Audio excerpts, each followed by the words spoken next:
بسم اللہ الرحمن الرحیم۔ السلام علیکم دوستو، دنیا بھر کی خبروں میں آج آپ سنیں گے، لیکن اس سے پہلے اگر ہو سکے تو لائک اور سبسکرائب کا بٹن ضرور دبا لیں۔ شکریہ۔ برطانوی اور انٹرنیشنل میڈیا کا کہنا ہے کہ ایران میں کرنسی کی قدر میں گراوٹ، مہنگائی اور مظاہروں کے باوجود حکومت گرنے کے کوئی آثار نہیں ہیں۔ ایران میں پچھلے ہفتے جلاؤ، گھراؤ اور لوٹ مار کے واقعات میں ملوث فسادیوں اور نقصانات کی ایران نے نئی ویڈیو جاری کی ہے۔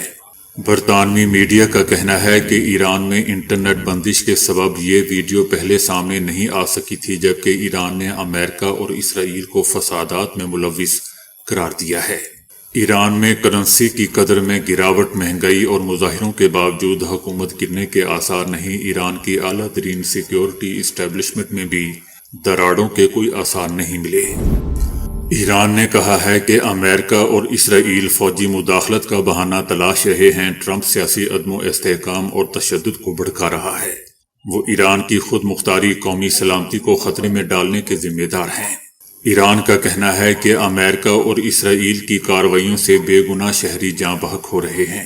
ایران کا کہنا ہے کہ امریکہ فوجی مداخلت کا بہانہ تلاش کر رہا ہے۔ امریکہ کی پالیسی کا مقصد نظام تبدیل کرنا ہے۔ پابندیاں، دھمکیاں اور انتشار بہانہ بنانے کے لیے استعمال ہو رہے ہیں۔ امریکہ کا یہ منصوبہ دوبارہ ناکام ہوگا۔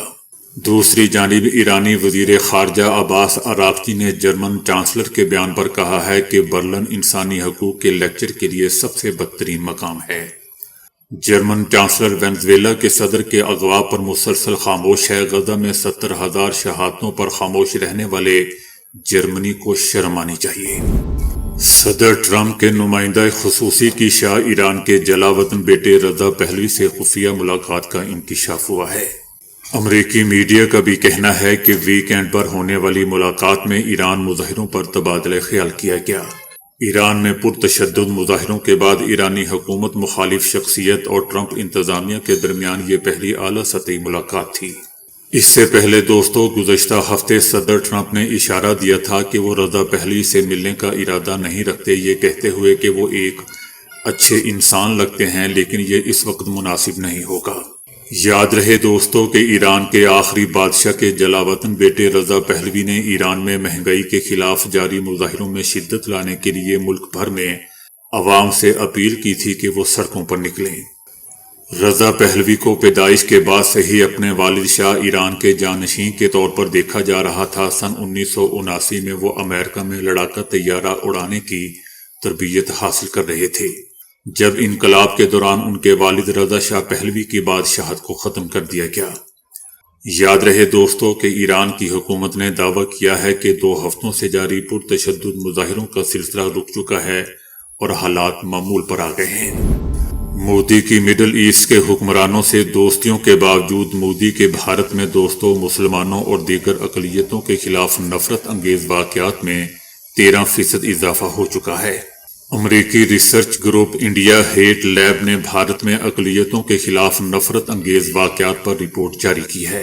رپورٹ میں بتایا گیا ہے کہ سال 2025 میں مسلمانوں اور دیگر اقلیتوں کے خلاف 1318 نفرت انگیز واقعات رپورٹ ہوئے تھے، جو 2024 کے 1165 اور 2023 میں رپورٹ ہونے واقعات سے کہیں زیادہ ہیں۔ دوستو، وزیر اعظم نریندر مودی افغانستان جیسے ممالک سے تو دوستیاں بڑھا رہا ہے، لیکن اپنے ملک میں موجود مسلمانوں سے نفرت اس حد تک بڑھ چکی ہے کہ 13% اضافہ ہو چکا ہے۔ بتایا جاتا ہے کہ زیادہ تر واقعات مودی کی جماعت بی جے پی کی حکومت والی ریاستوں میں ہوئے ہیں، جبکہ پاک بھارت کشیدگی کے دوران 22 اپریل سے 7 مئی تک سب سے زیادہ 100 واقعات درج کیے گئے۔ رپورٹ میں انٹرنیشنل انسانی حقوق کی تنظیموں کے بیانات کا بھی حوالہ دیا گیا ہے، جنہوں نے مودی کی حکمرانی میں اقلیتوں کے خلاف بدسلوکی اور نفرت انگیز واقعات میں اضافہ ہونے کی نشاندہی کی ہے۔ انسانی حقوق کی بین الاقوامی تنظیمیں بھی مودی کی حکمرانی میں اقلیتوں کے خلاف بدسلوکی کے واقعات میں اضافہ ہونے کا کہہ چکی ہیں۔ صدر ٹرمپ نے مظاہرین کو پھانسی دینے کی صورت میں ایران کو سخت کارروائی سے خبردار کر دیا ہے۔ امریکی میڈیا کو انٹرویو کے دوران ان کا کہنا تھا کہ انہیں پھانسیوں کے بارے میں کوئی رپورٹ موصول نہیں ہوئی ہے، لیکن انہوں نے ساتھ ہی خبردار کیا کہ اگر ایران میں گرفتار مظاہرین کو پھانسی دی جاتی ہے تو امریکہ بہت سخت کارروائی کرے گا۔ صدر ٹرمپ کا کہنا تھا کہ ہم نہیں چاہتے کہ ایران میں جو کچھ ہو رہا ہے وہ ایسا ہی جاری رہے، لیکن جب ہزاروں لوگوں کو مار دیا جائے اور پھانسی کی بات ہو تو پھر ان سب کا نتیجہ ایران کے لیے بالکل اچھا نہیں ہوگا۔ یاد رہے دوستو کہ اس سے پہلے صدر ٹرمپ نے ایران میں حکومت کے خلاف پرتشدد مظاہرے کرنے والوں کو بغاوت پر اکساتے ہوئے کہا تھا کہ ایرانی اداروں کا کنٹرول سنبھال لیں، امریکی مدد جلد پہنچنے والی ہے۔ صدر ٹرمپ نے اپنے شہریوں اور اتحادیوں کو ایران سے نکلنے کی بھی بات کی تھی۔ صدر ٹرمپ کی تازہ دھمکی پر دوستو ایران کی حکومت کا بھی بیان سامنے آیا ہے۔ ایرانی حکومت نے میڈیا پر جاری پیغام میں امریکی صدر ٹرمپ اور اسرائیلی وزیر اعظم نیتن یاہو کو ایرانی عوام کا قاتل قرار دے دیا۔ ایرانی حکومت کا کہنا ہے کہ عوام بدلہ لینے کے لیے جن قاتلوں کو یاد رکھیں گے وہ ٹرمپ اور نیتن یاہو ہے۔ یاد رہے دوستو کہ اس سے پہلے صدر ٹرمپ نے بھی ایرانی عوام سے کہا تھا کہ مظاہرین کے قاتلوں کا نام اور چہرہ یاد رکھیں، ان سے جواب لیا جائے گا۔ انٹرنیشنل میڈیا کا کہنا ہے کہ ایران اور امریکہ کے درمیان کشیدگی میں شدت آتی جا رہی ہے، جہاں ایک دوسرے پر تابڑ توڑ لفظی حملے کیے جا رہے ہیں۔ ایرانی حکومت کا کہنا ہے کہ ایرانی عوام کو مارنے والے خود امریکہ اور اسرائیلی قیادت ہے۔ حکومت کا اپنے جواب میں مزید کہنا تھا کہ ایرانی عوام کے مارنے والوں کے نام یہ ہیں: صدر ٹرمپ اور وزیر اعظم نیتن یاہو۔ ایران کا دوستو یہ بھی کہنا ہے کہ انسانی حقوق کا نعرہ لگانے والے ممالک خود سب سے بڑی انسانی خلاف ورزیوں میں ملوث ہیں۔ امریکہ اور اسرائیل برسوں سے ایران پر پابندیاں، دباؤ اور عدم و استحکام مسلط کر کے عام شہریوں کو نقصان پہنچا رہے ہیں۔ گو کہ امریکی صدر نے نہیں بتایا کہ کس کی اور کون سی مدد راستے میں ہے، لیکن اس بیان کو پرانے بیان سے جوڑا جا رہا ہے جس میں انہوں نے ایران پر بڑے فوجی حملے کرنے کی دھمکی دی تھی۔ بتایا جا رہا ہے کہ ایران میں 2 ہفتوں سے جاری پرتشدد مظاہروں کا سلسلہ رک چکا ہے۔ ایران میں احتجاج کا سلسلہ رکنے کے بعد حالات معمول پر آنے لگے ہیں۔ انٹرنیشنل کالز بحال کر دی گئی ہیں، تاہم انٹرنیٹ سروس ابھی بند ہے۔ امریکی انسانی حقوق تنظیم نے دعویٰ کیا ہے کہ ایران میں احتجاجی مظاہروں کے دوران اب تک 2403 مظاہرین مارے جا چکے ہیں، جبکہ دوسری طرف ایرانی انٹیلیجنس حکام کا کہنا ہے کہ انہوں نے متعدد گھروں سے امریکی ساختہ دھماکہ خیز مواد اور اسلحہ پکڑ لیا ہے۔ ایرانی حکومت کا بھی کہنا ہے کہ امریکہ نے اگر ملٹری آپریشن کی کوشش بھی کی تو ایران تیار ہے۔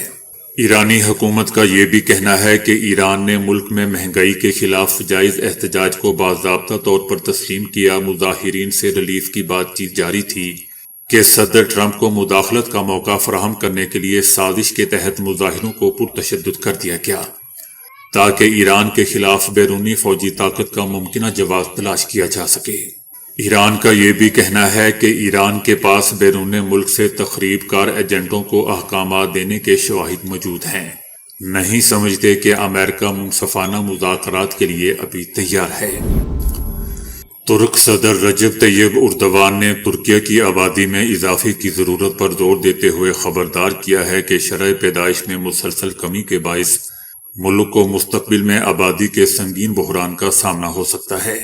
انہوں نے نوجوانوں سے گفتگو کرتے ہوئے صدر اردوان کا کہنا تھا کہ ترک معاشرے کو آبادی میں کمی کے رجحان کو پلٹنے کے لیے اپنے کردار ادا کریں۔ صدر رجب طیب اردوان نے خود کو 9 بچوں کا نانا دادا قرار دیتے ہوئے کہا کہ مضبوط خاندانوں کی تشکیل کے لیے کم از کم 3 بچوں کا ہونا نہایت ہی ضروری ہے۔ ان کا کہنا تھا کہ میں ہمیشہ جوڑوں کو کہتا ہوں کہ کم از کم 3 بچے ہوں، کیونکہ مضبوط خاندان بنانے کے لیے یہ لازمی ہے۔ صدر رجب طیب اردوان نے اعداد و شمار کا حوالہ دیتے ہوئے کہا کہ 2024 میں ملک کی شرح پیدائش کم ہو کر 1.48 رہ گئی۔ انہوں نے اس صورتحال کو تباہی قرار دیا اور کہا کہ ہمیں اپنی تعداد بڑھانی ہوگی۔ یہ صرف ہماری خواہش نہیں ہے، آبادی میں اضافہ مذہبی تعلیمات سے بھی ہم آہنگ ہے۔ اقوام متحدہ نے انکشاف کیا ہے کہ جنگ بندی کے آغاز کے بعد گزشتہ 3 مہینوں کے دوران غزہ میں کم از کم 100 بچے اسرائیلی فضائی اور زمینی حملوں میں شہید ہو چکے ہیں۔ اقوام متحدہ کا کہنا ہے کہ مرنے والے بچوں میں کم از کم 60 لڑکے اور 40 لڑکیاں شامل ہیں۔ اقوام متحدہ نے یہ بھی بتایا ہے کہ جنگ بندی کے باوجود روزانہ اوسطاً ایک بچہ جان کی بازی ہار رہا ہے۔ اقوام متحدہ کا کہنا ہے کہ بچوں کی شہادتیں فضائی حملوں، ڈرون حملوں، ٹینکوں کی گولہ باری اور براہ راست فائرنگ کے نتیجے میں ہو رہی ہے۔ اصل تعداد اس سے کہیں زیادہ ہو سکتی ہے، اور ایسی جنگ بندی جو بچوں کی جانیں نہ بچا سکے ناکافی ہے، بے انصافی ہے۔ جبکہ دوستو، غزہ کی وزارت صحت کے مطابق جنگ بندی کے دوران بچوں کی شہادتوں کی تعداد 165 تک پہنچی ہے، جبکہ مجموعی طور پر 442 افراد شہید ہو چکے ہیں۔ ادھر شدید بارشوں اور طوفانی ہواؤں کے باعث بھی غزہ میں سینکڑوں خیمے تباہ ہو چکے ہیں، جس کے نتیجے میں کم از کم 6 افراد جان کی بازی ہار گئے۔ ایک سالہ بچہ شدید سردی کے باعث خیمے میں دم توڑ گیا، جبکہ کئی مکانات منہدم ہونے سے خواتین اور بچے ملبے تلے دبے ہوئے ہیں۔ اقوام متحدہ کا دوستو یہ بھی کہنا ہے کہ غزہ میں تقریباً 80% عمارتیں تباہ یا شدید متاثر ہو چکی ہیں، جبکہ لاکھوں افراد کھلے آسمان تلے زندگی گزارنے پر مجبور ہیں۔ بھارتی آرمی چیف نے اعتراف کیا ہے کہ آپریشن سندور کے دوران پاکستان کے پاس بھارتی فوج کی مکمل سیٹلائٹ معلومات موجود تھیں، جن کے ذریعے اسے یہ علم تھا کہ بھارتی فوج کا کون سا جہاز، کون سا طیارہ اور کون سی یونٹ کہاں موجود ہے۔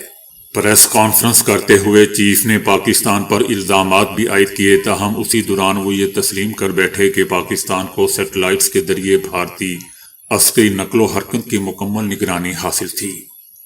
آرمی چیف کا کہنا تھا کہ پاکستان کو یہ معلوم تھا کہ بھارتی فوج کا کون سا طیارہ، کون سی یونٹ کہاں موجود ہے اور کہاں پہ حرکت میں ہے۔ چیف نے دوستو یہ بھی اعتراف کیا کہ جموں اینڈ کشمیر میں صورتحال نازک ہے، تاہم ان کے مطابق حالات اس وقت کنٹرول میں ہے۔ بھارتی چیف کا مزید کہنا تھا کہ پاکستان اور چائنا نے راکٹ فورس قائم کر رکھی ہے، اور بھارت کو بھی اسی طرز پر اپنی راکٹ فورس کھڑی کرنے کی ضرورت ہے۔ تھائی لینڈ میں ہائی سپیڈ ریل منصوبے پر ایک بڑا حادثہ پیش آیا ہے، جہاں تعمیراتی کرین گرنے سے ایک مسافر ٹرین پٹری سے اتر گئی۔ حادثے کے نتیجے میں دوستو کم از کم 22 افراد مارے گئے ہیں اور 80 سے زائد زخمی ہیں، جبکہ متعدد افراد کی حالت تشویشناک بتائی جا رہی ہے اور اموات کی تعداد بڑھ سکتی ہے۔ یہ واقعہ تھائی لینڈ کے صوبے ناکون راچا سیما میں پیش آیا، جہاں ایک تعمیراتی کرین اچانک مسافر ٹرین پر آ گری، جس سے ٹرین کے کئی ڈبے الٹ گئے اور آگ بھی لگ گئی۔ کرین کا لوہے کا ڈھانچہ ٹرین کے دوسرے ڈبے پر گرا، جس سے وہ 2 حصوں میں تقسیم ہو گیا۔ ٹرین کے الٹے ہوئے ڈبوں سے مسافروں کو نکالنے کے لیے طویل کارروائی کی ہے، تاہم بعد میں کیمیائی مواد کے اخراج کے خدشے کے باعث امدادی کارروائیاں عارضی طور پر روک دی گئیں۔ ٹرین میں دوستو 195 مسافر سوار تھے۔ یہ حادثہ 5.4 ارب ڈالر مالیت کے اس منصوبے پر پیش آیا ہے، جس کے تحت تھائی لینڈ کو چائنا کے شہر کمنگ سے بذریعہ Laos high speed rail network کے ذریعے جوڑا جانا ہے۔ یہ منصوبہ چائنا کے بیلٹ اینڈ روڈ انیشیٹو کا حصہ ہے۔ تھائی لینڈ میں دوستو صنعتی اور تعمیراتی حادثات ماضی میں بھی پیش آتے رہے ہیں، جہاں حفاظتی ضوابط عمل درآمد نہ ہونے کے باعث متعدد جان لیوا واقعات رونما ہو چکے ہیں۔ وزیر خزانہ محمد اورنگزیب نے کہا ہے کہ یہ سچ ہے کہ کچھ کمپنیز ملک سے جا رہی ہیں، اور ہمیں تسلیم کرنا چاہیے کہ ٹیکس زیادہ ہے یا انرجی قیمت زیادہ ہے، تو یہ حقیقی مسائل ہیں۔ وزیر خزانہ کا کہنا تھا کہ ٹیکس پالیسی اب وزارت خزانہ کے پاس ہے۔ ایف پی آر کا کام ٹیکس محصولات جمع کرنا ہے، ایف پی آر کی توجہ ٹیکس اکٹھا کرنے پر ہے۔ ٹیکس پالیسی کو ایف پی آر سے لے کر فنانس ڈویژن کو منتقل کیا گیا۔ گزشتہ سال 38 ارب ڈالر کے ترسیلات در موصول ہوئے ہیں، اور اس سال 41 ارب ڈالر کے ترسیلات در موصول ہونے کی توقع ہے۔ ان کا کہنا تھا کہ یہ سچ ہے کہ کچھ کمپنیز ملک سے جا رہی ہیں، ہم جتنی ڈیوٹیز بڑھاتے جائیں تو یہ ہمارے لیے نقصان دہ ہے۔ ہمیں ڈیوٹیز کو معقول بنانا ہوگا اور کاروباری لاگت کو کم کرنا ہوگا۔ وزیر خزانہ کا یہ بھی کہنا تھا کہ غیر بینکنگ افراد کو باقاعدہ مالیاتی نظام میں شامل کیا جا رہا ہے۔ اس سال جون تک تمام حکومتی ادائیگیاں ڈیجیٹل چینلز پر منتقل ہو جائیں گی۔ ان کا کہنا تھا کہ ٹیرف میں کمی سے پاکستان کی برآمدات اور صنعتی پیداوار میں اضافہ ہوگا۔ دوستو یاد رہے کہ وزیر خزانہ اورنگزیب کے ہی دور میں سب سے زیادہ ٹیکس لاگو ہوتے ہیں۔ بلکہ محمد اورنگزیب مشہور ہیں کہ یہ سب سے زیادہ ٹیکس لگانے والے وزیر خزانہ ہوتے ہیں۔ ان کا کہنا تھا کہ پی اے اے کی نجکاری میں مقامی سرمایہ کاروں نے شرکت کی۔ 24 ادارے نجکاری کمیشن کے حوالے کیے گئے ہیں۔ سرکاری اداروں میں ہر سال تقریباً 1000 ارب روپے ضائع ہو رہے ہیں۔ خیبر پختونخوا اسمبلی کی خصوصی کمیٹی برائے سیکیورٹی کی جانب سے کور کمانڈر پشاور کو ان کیمرہ بریفنگ کے لیے لکھا گیا خط ایک نئے تنازع کی شکل اختیار کر گیا ہے۔ خصوصی کمیٹی کی جانب سے ایک خط سامنے آیا ہے جس میں کہا گیا کہ صرف آپریشن سے پائیدار امن ممکن نہیں بلکہ سیاسی اور سماجی اقدامات بھی ناگزیر ہیں۔ سیکیورٹی ذرائع نے خط کو غیر ذمہ دارانہ اور غیر سنجیدہ قرار دیتے ہوئے کہا ہے کہ صوبائی اسمبلی یا صوبائی حکومت کو یہ اختیار حاصل نہیں ہے کہ وہ فوجی قیادت خصوصاً کور کمانڈر یا جی ایچ کیو سے براہ راست ان کیمرہ یا ادارہ جاتی بریفنگ کی درخواست کرے۔ سیکیورٹی ذرائع نے واضح طور پر تصدیق کر دی ہے کہ ایسا کوئی خط تاحال کور ہیڈ کوارٹر کو موصول ہی نہیں ہوا۔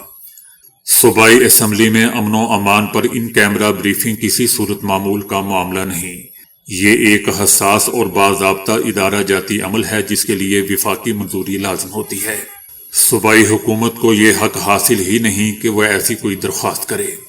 تو دوستو ابھی کے لیے اتنا ہی۔ ویڈیو کو لائک اور شیئر کرنے کا بہت بہت شکریہ۔